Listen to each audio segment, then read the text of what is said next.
ნიკა გვარამიას ხდომაზე გამოცხადებული არის შესვენება. საკმაოდ დიდი ხანია უკვე მიმდინარეობს. მოსამართლეს არ უნდა პრეცედენტული გადაწყვეტილების მიღება. სამართლებრივ ნაწილში გეტყვით იმას, რომ ჩვენ ახლა დავობთ ეს და აბსურდის რეალობაში გვიწევს ცხოვრება ქართული ოცნების პირობებში, მაგრამ მნიშვნელოვანია ის, რომ ჯაფარიძეს, ნიკა მელიას, ჩვენი კოალიციის ლიდერებს, ხო ამ შემთხვევაში ეს არის წულუკიანის ღალატის კოალიციაზე არ გამოცხადება. აღნიშნული რომელიც შეიძლება 5000 ლარს. ანა, თქვენი ხმა ითიშება, ტექნიკურად თხოვ პროდიუსერებს რომ გავასწოროთ ანა გოგოლაძეს გვაქვს თუ არა შესაძლებლობა, კი ბატონო, ხელმეორედ დაურეკავთ და მასთან გავაგრძელებთ საუბარს ამ წუთებში, როგორც მაყურებელს უთხარით, ნიკა გვარამიას პროცესი მიდის და ასევე სამი პოლიტიკოსი, რომელიც კოალიცია ცვლილებებისთვის 4 ნომერს უკავშირდება, ზურაბ ჯაფარიძე, ნიკა მელია, ნიკა გვარამია, სამივეს გადაწყვეტილება არ გადაიხადონ გირაო, შესაბამისად არსებობს ირაკლი ოქროაშვილის პრეცედენტი, ამ შემთხვევაში ის იქნა დაპატიმრებული გირაოს გადაუხდელობის გამო. საინტერესოა, რა გადაწყვეტილება იქნება მიღებული ამ სამი პოლიტიკოსის შემთხვევაში. გვაქვს თუ არა შესაძლებლობა, რომ კი ბატონო, ანა გოგოლაძეს დავუკავშირდებით რამდენიმე წუთში და კიდევ ერთხელ გეტყვით პროცესების შესახებ, რომელიც არის ჩანიშნული, გარკვეული კალენდრის, ასე ვთქვათ,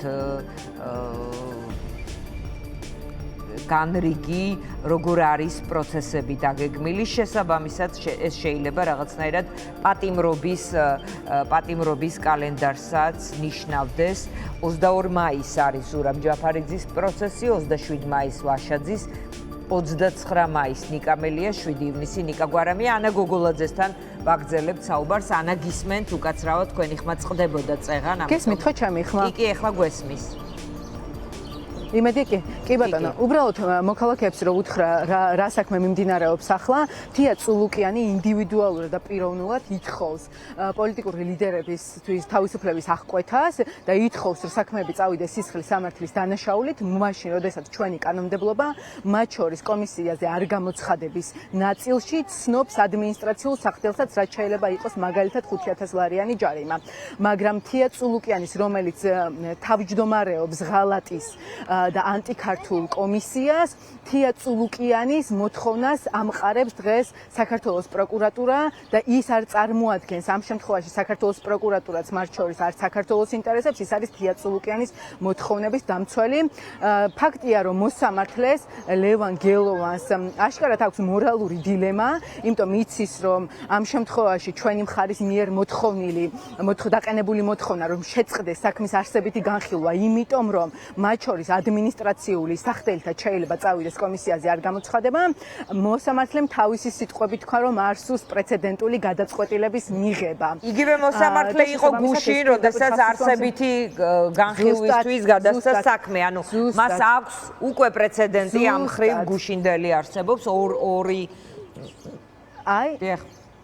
მაგ ნაწილში აქვს დილემა და იძახის, რომ მე გუშინ თუ მივიღე გადაწყვეტილება, რომ კონკრეტული პოლიტიკი ლიდერების სამართლებრივი პასუხისმგებლობა წავიყვანეს სისხლის სამართლის საქმე და გავუშვი ადმინისტრაციულ განხილვაზე, მაშინ ამ ნაწილში უბრალოდ ჩვენი შუამდგომლობა, ნიკა გვარამიას შუამდგომლობა ამ შემთხვევაში არის განსხვავებული, პოზიციონირება არის განსხვავებული, არ უნდა მოსამართლეს ამ გადაწყვეტილების მიღება და შესაბამისად ესეც უკვე მიანიშნებს, რომ აღნიშნული საქმეები არის პოლიტიკურად ანგაჟირებული და შესაბამისად მოსამართლე იყოფება პირდაპირ პოლიტიკური დაქვეყნის შემსრულებელი არის და მორჩილებაში არის სისტემის.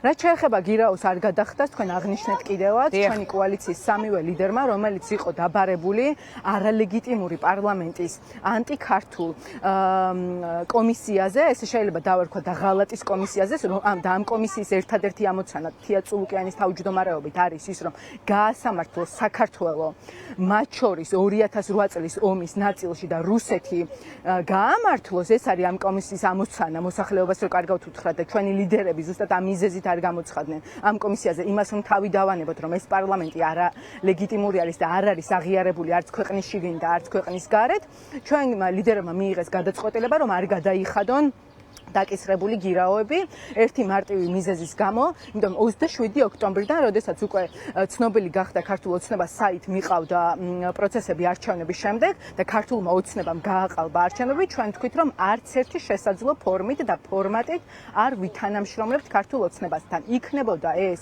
პარლამენტში შესვლა არ შესული საკითხი და მანდატების დათმობა, იქნებოდა ეს კონკრეტულ კომისიებზე გამოცხადება, თუ გირაოს გადახდა, იმიტომ რომ ჩვენ მიგვაჩნია და ჩვენ ლიდერებს მიაჩნიათ, რომ ამ კრიზისის დაძლევის და წნეხის გაძლიერების შესაბამისად ქართულ ოცნებაზე ერთადერთი ყველაზე მნიშვნელოვანი ბერკეტი და ინსტრუმენტი, რაც ოპოზიციას გააჩნია ამ შემთხვევაში და ამ ბრძოლაში, ეს არის არაღიარების ტაქტიკის გაგრძელება, რომელიც მათ შორის ითვალისწინებს ქართული ოცნების მიერ გამოცემულ თუ შექმნილ არც ერთ ფორმატში მონაწილეობას და მათ შორის არც გირაოების გადახდას. კი ბატონო, ანა, კი ბატონო, მაგრამ რომ ხუთშაბათს იქნება, დიახ. ამავდროულად თქვენი პოლიტიკური ცხოვრებისთვის, ანუ წარმოიდგინეთ, რომ 4 წამყვანი ლიდერიდან თქვენი კოალიციის 3-ს ემუქრება პატიმრობა. ანუ პოლიტიკური პროცესისთვის, პოლიტიკური ცხოვრებისთვის თანაგუნდელების პოზიცია ამ ხრივ როგორია? ცალსახად ჩვენ ძალიან დიდ პატივს ვცემთ ჩვენი პარტიის ლიდერების გადაწყვეტილებას ერთი მარტივი მიზეზის გამო, რომ ეს არის მათი პირადი და პერსონალური გადაწყვეტილება და ისინი მზად არიან, რომ ამ მძიმე ბრძოლაში, რომელიც ქვეყანას უდგას, დათმო ყველაზე მნიშვნელოვანი და ეს არის მათი თავისუფლება და თქვენ სწორად აღნიშნეთ, ჩვენ თითოეული გადაწყვეტილება, პარტიული გადაწყვეტილება დაწყებული მანდატების დათმობით, პარტიულ დაფინანსებაზე უარის თქმით, ახლა უკვე ლიდერების მიერ გირაოს გადახდაზე უარის თქმით და ზუსტად ვიცით, რომ ეს გადაწყვეტილება აუცილებლად დაგვიჯდება დრაფას გადავიხდით იმას, რომ ჩვენი პარტიული ლიდერები და კოალიციის ლიდერები ალბათ უკვე ხუთშაბათიდან ზურა ჯაფარიძის პროცესი არის ხუთშაბათს იქნებიან რეჟიმის მიერ დატყვევებულები და შეუერთდებიან პოლიტპატიმრების რიგებს. ამ შემთხვევაში ეს ზუსტად გვაქვს გააზრებული, გათვითცნობიერებული, მაგრამ ჩვენ პატივს ვცემთ მათ გადაწყვეტილებას და ჩვენ პარტიულ ფორმატში აუცილებლად კიდევ უფრო დიდი მონდომებით გავაგრძელებთ იმ ჩვეულ მუშაობის რეჟიმს, რასაც აქამდე ვახორციელებდი. არის ასევე გზა გირაოს სხვის მიერ გადახდის, ამაზე თუ გიმსჯელიათ მათ მიღმა? არ ვიცი ვინ შეიძლება ეს კონკრეტული გირაო გადაიხადოს ამ შემთხვევაში, მაგრამ ჩვენი პოლიტიკური ნება გვაქვს გაცხადებული და ეს პოლიტიკური ნება არის ის, რომ უბრალოდ ამ ფორმითაც არ თანამშრომლობთ რეჟიმთან და შესაბამისად ეს საკითხი არც განგვიხილავს ამ ეტაპზე, იმიტომ რომ ყველასათვის როგორც საშინაო ველზე, ანუ ქვეყნის შიგნით, ასევე ქვეყნის გარეთ, ჩვენმა უცხოელმა პარტნიორებმაც იციან მათ შორის, როდესაც ჩვენი ლიდერები ხვდებიან მათ, რომ ჩვენ არ გვაქვს სურვილი და სურვილს რომ თავი დავანებოთ, ეს არ არის მოსახლეობის დაკვეთა, რომ ოპოზიციურმა პარტიებმა ითანამშრომლონ უბრალოდ ეგრეთ წოდებულ ხელისუფლებასთან და შესაბამისად არ მგონია, რომ თუ საუბარი არის უცხოელ პარტნიორებზე, ამ შემთხვევაში რომ მათგან რაიმე ტიპის წნეხი წამოვიდეს. ანა, ძალიან დიდი მადლობა დაგემშვიდობებით. გაძლიერდება. ანა გოგოლაძე იყო ჩვენი სტუმარი. ჩვენი შემდეგი სტუმრები არიან